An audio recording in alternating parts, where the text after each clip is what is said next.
Some more disastrous news for President Trump. Now, earlier today, Paul Manafort and his longtime protege were indicted with 12 different counts of conspiracy, money laundering, and lying to federal officials.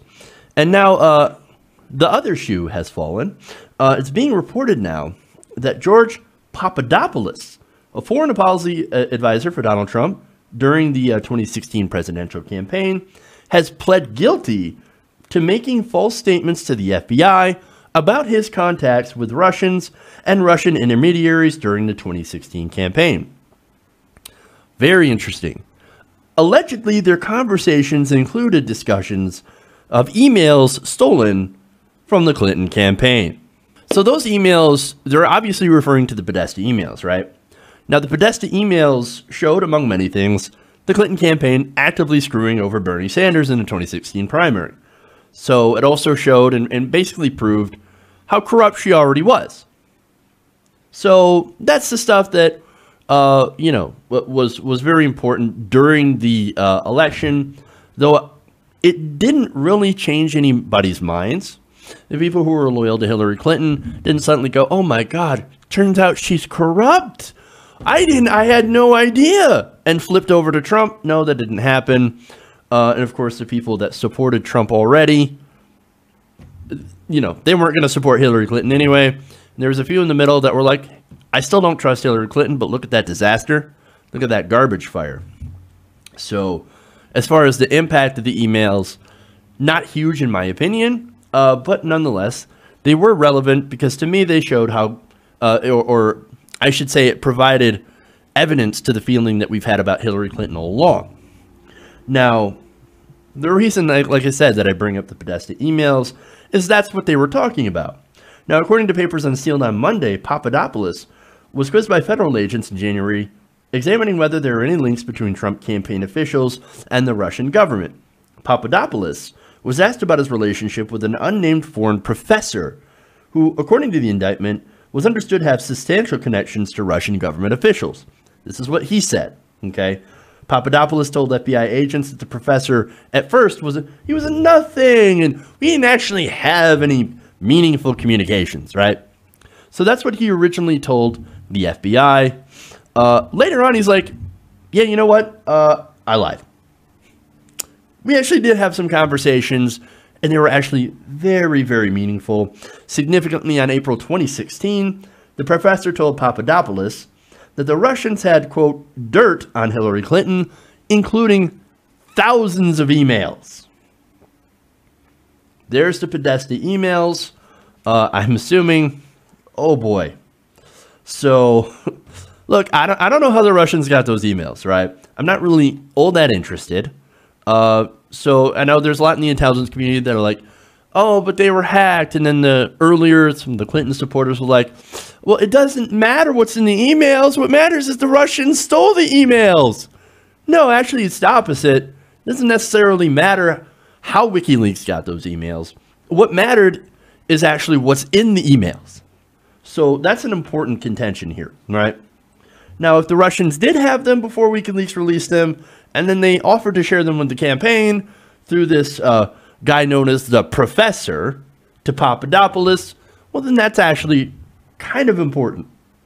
It's bad news for President Trump because Papadopoulos was, of course, a member of Trump's inner circle. Well, maybe not inner circle, but he was part of the campaign. Let's be fair on that. Now, the indictment adds that Papadopoulos repeatedly sought to use the professor's Russian connections in an effort to arrange a meeting between the campaign and Russian government officials. So what's important, of course, is whether those meetings happened and if anything of value was actually exchanged to the campaign. And of course, we still have to answer that question.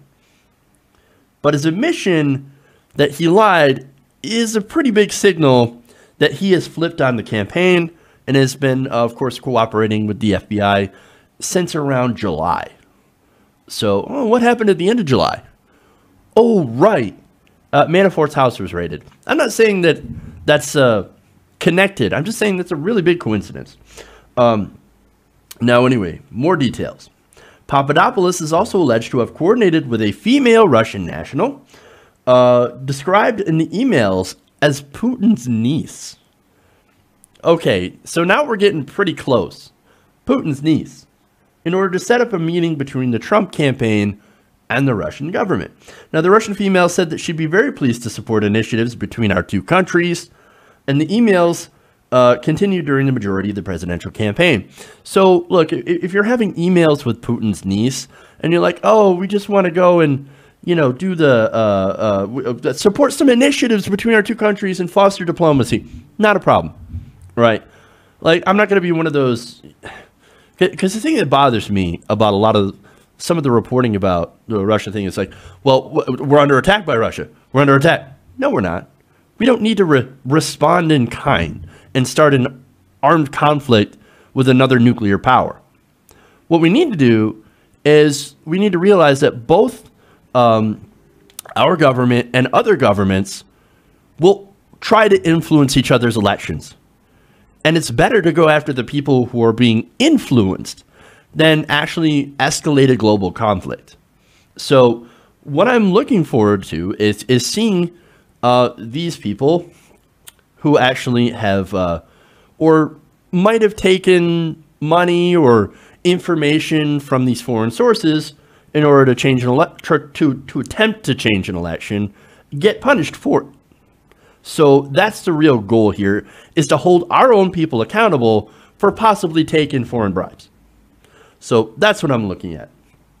But anyway, Papadopoulos, if you think that he was alone, acting alone inside the Trump campaign, you would be wrong. Papadopoulos was also reportedly encouraged by an unnamed senior campaign advisor to make an off-the-record trip to Russia to meet with the contacts in person, although, of course, that meeting actually never happened. An unnamed campaign senior official. That's interesting. I wonder who that is. Now, there's some talk that it could be Jeff Sessions. I don't know. Jeff Sessions had to recuse himself from the Russia case because, of course, he had a problem, you know, basically admitting his own meetings with Russian officials. So that's interesting. Could have been Sessions, but there's a whole laundry list of people that it also could have been. So why is this so important? Well, like I said, his plea means that he's cooperating with the investigation. So oftentimes, I don't know if you've noticed, but people will likely make a plea so they can get pled down in exchange for cooperation. That's, I think, this is the case of, okay?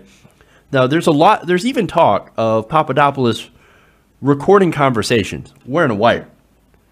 Now, it remains to be seen whether or not that happened, if it did, if he recorded conversations, if they were of any value.